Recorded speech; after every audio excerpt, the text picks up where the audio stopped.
Hello everyone. Welcome back to the second lecture on dielectric waveguides. In the first lecture, we have discussed about the dielectric waveguides as the cylindrical bodies made up of dielectric with the properties as mu and epsilon. And we have differentiated this dielectric waveguide from the metallic waveguides in terms of these equations also. And the difference was, in the dielectric waveguide we need to solve this differential equation for Ez and Bz for inside as well as for outside of that guide region. But for metallic waveguides, as it was a trivial result that there will be no field outside the conducting waveguide, so we have solved the equation for inside of the waveguide only. Okay, and after a few calculations we have reached to these two set of equations 8 and 9, where we have the relationships between various components of the two fields. The two fields are electric and magnetic fields, and the components are E phi E rho Ez and B phi B rho Bz. We have used the cylindrical coordinates here. Now today our target will be to calculate the values of these components, especially E phi E rho and B phi B rho, in terms of Ez and Bz. Okay. Now, firstly we will express these four components in terms of Ez and Bz, and then we will solve the differential equation which we have written for inside and outside of the waveguide for Ez and Bz. Okay, for different mode of transmissions like transverse electric mode and transverse magnetic mode. Fine. So our target is firstly to express E phi E rho and B phi B rho in terms of Ez and Bz. So let us start the things. Okay, so let us start. Let us firstly eliminate E phi from 8a and 9b. 8a and 9b. Okay, so now 8a is this. 8a is this equation where you have a relationship between E phi and B rho. So any of the two can be calculated in terms of the other, and you can use that value in this 9b equation because you have E phi and B rho both here. So firstly I am eliminating E phi. So E phi is equal to omega B rho by k with a negative sign. Fine. So let us replace this value here. So I will get iota k B rho minus curly Bz by curly rho equal to minus iota omega mu epsilon multiply by the value of E phi, that is minus omega B rho by k. Okay, this is further equal to iota omega square mu epsilon by k into B rho. Fine. This can further be written by taking two things common between from these two terms and taking this term on the right hand side. The things which I am taking common as iota and B rho, so it will be k minus omega square mu epsilon by k into B rho equal to curly Bz by curly rho. Okay, so now you can further write it by multiplying both sides by iota k and solve the things. You will get omega square mu epsilon minus k square times B rho equal to iota k times curly Bz by curly rho. So B rho can now be written equal to iota k divided by omega square mu epsilon minus k square and multiply by curly bz by curly rho. Fine. Now further I can write this value as b rho equal to iota k divided by gamma square into curly bz by curly rho. Take this as equation number 10, and where I used gamma square equal to omega square mu epsilon minus k square. Okay. Now similarly you can eliminate this b rho from these two equations. This is b rho from, you can calculate it from 8a as equal to k e phi by omega with a negative sign and use it in this equation, again 9b. So you will get, after eliminating b rho again from 8a and 9b, you will get the value of e phi. E phi will come equal to minus iota omega by gamma square times curly bz by curly rho. Okay, so you will get this value for e phi. So you can take this equation as equation number 11. Now in the similar way, you can eliminate e rho from the equations 8b and 9a. Okay, so you can write from these two equations by eliminating e rho. I have written 8b and 9a. So 8b and 9a. So in 9a you have a relationship between b phi and e rho. Eliminate this e rho from by using its value as k times b phi by omega mu epsilon. You will get the value like b phi equal to iota omega mu epsilon divided by gamma square times curly ez by curly rho. Okay, this is equation number 12.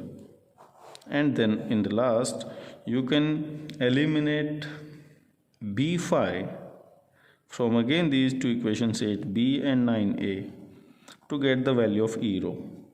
Okay, and that value of e rho is equal to iota k by gamma square curly ez by curly rho. Equation number 13. Now we are having 4 components: b rho, p phi, e rho and e phi in terms of these 4 equations. But in all these 4 equations you have the partial derivatives of the 2 components of the fields Ez and Bz, and these need to be substituted by their values to get the values of these 4 components. Now these derivatives can be obtained by solving the differential equations which we have written before for inside and outside of this dielectric waveguide. So let me write it again, that we are having gamma square is equal to omega square mu epsilon minus k square to be a positive quantity, and the equation for inside of the waveguide, we can write the differential equation again as curly 2 by curly rho square, curly 2 by curly rho square plus 1 by rho curly by curly rho plus gamma square bz ez equal to 0. This is the equation number 14. What I have done is just I have replaced in equation number 3 this factor by gamma square. Okay, so I am getting this value. I'm getting the equation like this as equation number 14. Now the similar equation for outside, for which rho is greater than a we have assumed as the radius of this dielectric waveguide. So for the value of radius to be greater than a has a periodic solution. Okay, now outside the cylinder, the requirement of no transverse flow of energy, it demands that the fields should fall off exponentially. We have already discussed it, like outside means what? In the close neighborhood of the waveguide, it should damp to zero, but it will not damp to zero, you can say up to a very very small distance. Rather, it will extend a bit and then it will damp to zero, and it should damp exponentially, but it should damp to zero for sure. So the quantity gamma square must be negative in that case. It simply means that gamma square must be negative for outside the waveguide, and for inside we need that this should remain positive so that the energy can flow through the length of the guide. So gamma square must be negative outside, so we will define another factor, beta square equal to k square minus mu naught epsilon naught omega square. Remember the differences between this beta square and this gamma square. Gamma square is for inside of the waveguide, and it is positive, and it involves mu and epsilon as the characteristics of the dielectric. But for outside, we don't have the dielectric, so it is firstly here that mu epsilon are replaced by mu naught and epsilon naught, and this is this factor, if you write it like this, it will become negative. So we will take a positive value as beta square, which is k square minus mu naught epsilon naught omega square, and demand that that the acceptable waveguide solutions have beta square to be positive, that is beta to be real. So this also has to be positive for outside the waveguide, and consequently beta must be a real value. Okay, now we will be discussing various modes of transmission of electromagnetic waves through these waveguides. Firstly, we are going to discuss the things for transverse electric mode. Okay, now for transverse electric mode, we must remember that Ez will be 0 and Bz is non-zero. Okay, so Ez is 0 and Bz is non-zero quantity. But again, we will discuss this mode of transmission of electromagnetic waves in the waveguide for the two cases, one inside and other the outside the waveguide. So let us discuss the first case, where you will have the value of rho to be less than equal to A. Okay, now for this case, when you have when you are discussing the things inside the waveguide, this equation number 14 can be written as 14 equation refers to curly 2 by curly rho square plus 1 by rho curly by curly rho plus gamma square operated on Bz only because Ez is 0. This is equal to 0, and let us say this is equation number 15. Now we can compare it with the Bessel equation. The Bessel equation in general form can be written as, I am writing Bessel equation. This is x square d2y by dx square plus x times dy by dx plus x square minus n square times y equal to 0. Okay, and for n is equal to 0, you will write it like d2y by dx square plus 1 by x dy by dx plus y equal to 0 for n is equal to 0.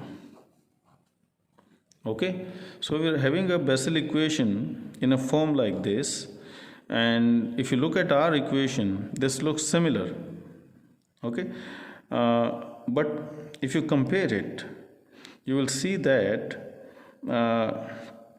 in place of y you have the bz, but in place of x, this is not rho here.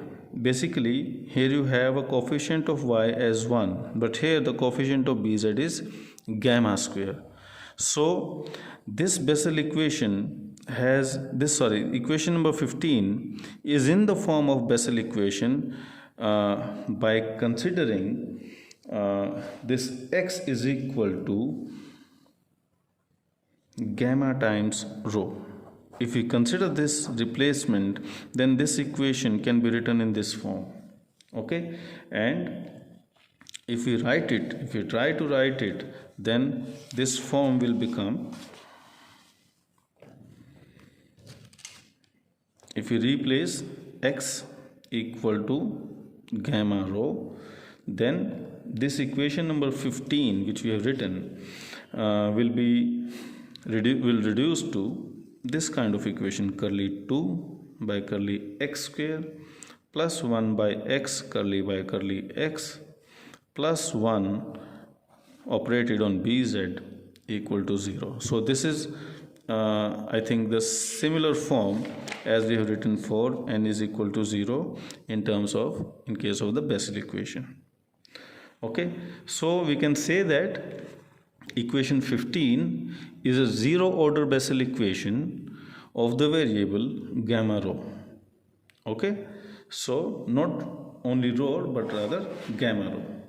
So the solutions are the zero order Bessel functions.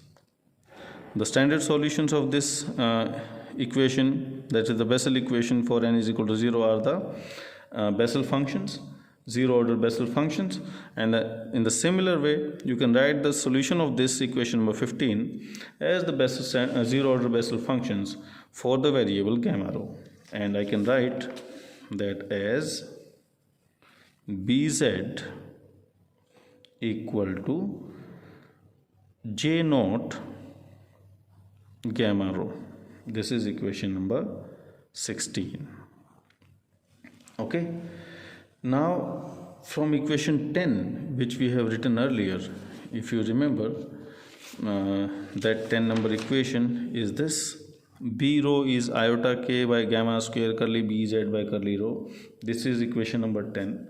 So from this equation I can write this b rho.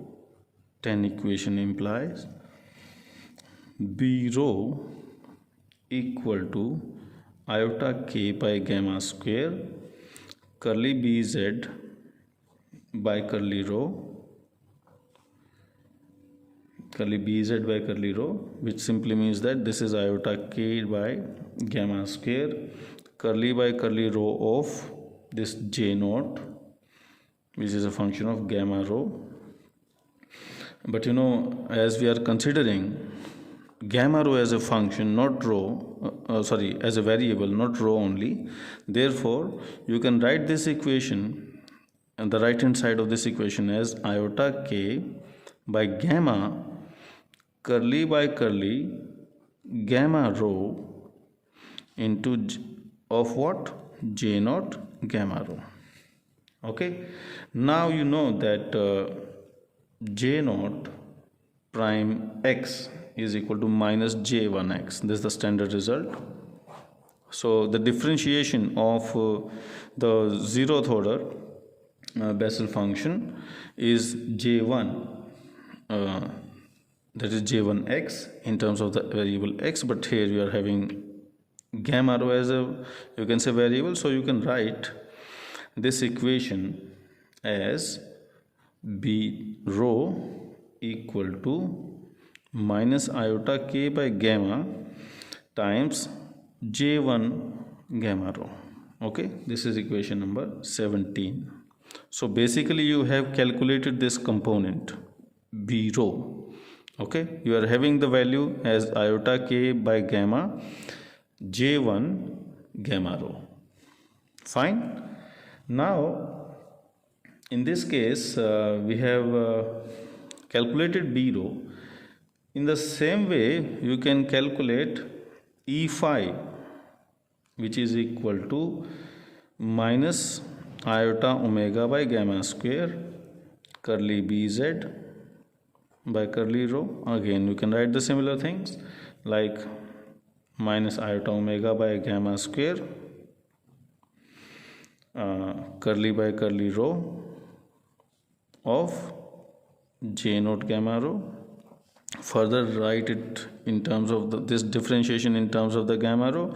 So we'll get minus iota omega by gamma curly by curly gamma times rho of j naught gamma rho.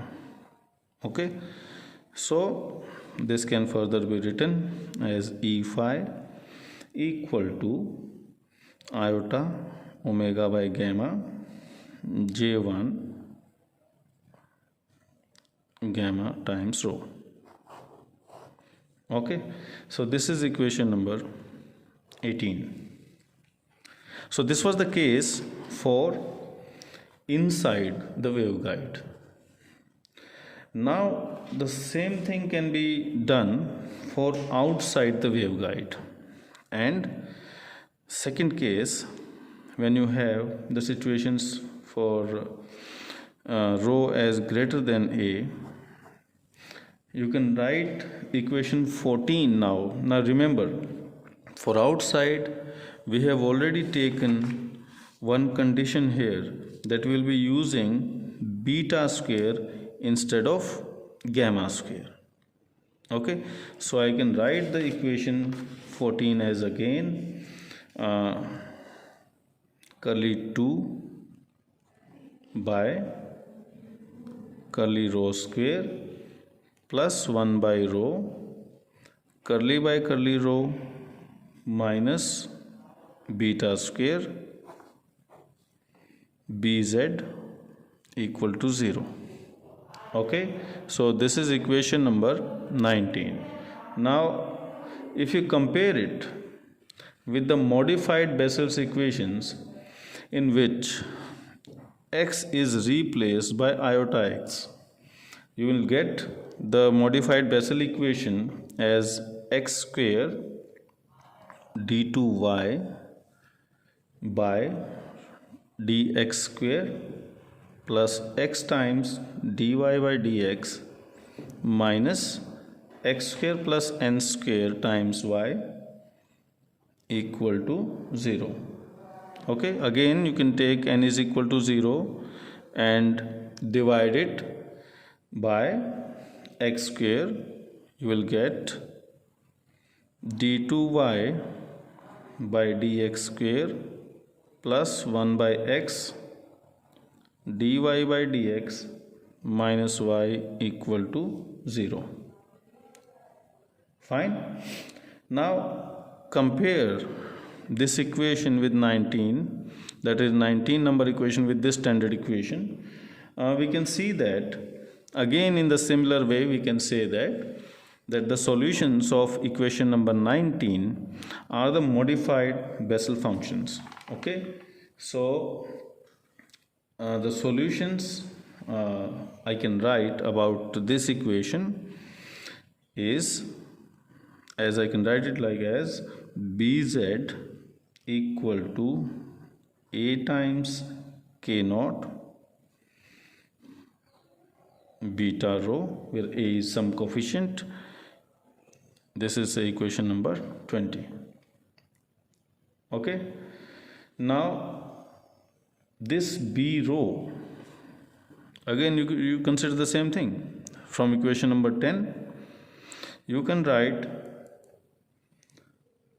b rho equal to iota k by beta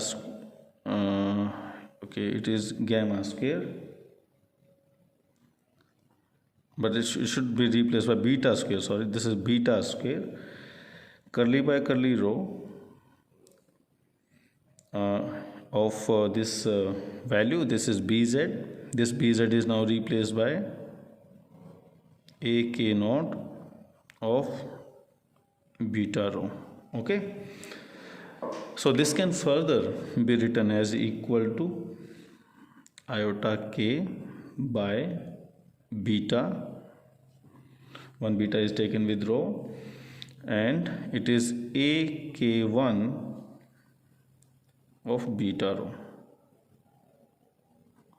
Now this is done because you know that k naught prime beta rho is k1 beta rho. Okay, so we'll get this. So this is say equation number 21.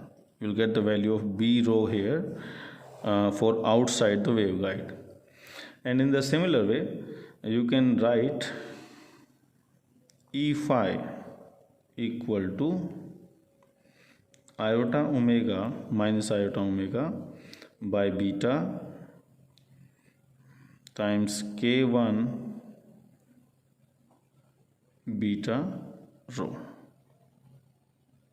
Okay, so this is what we are going to get. So this is equation number 22. Fine. Now you can easily see that we are having these values of bz and E phi again.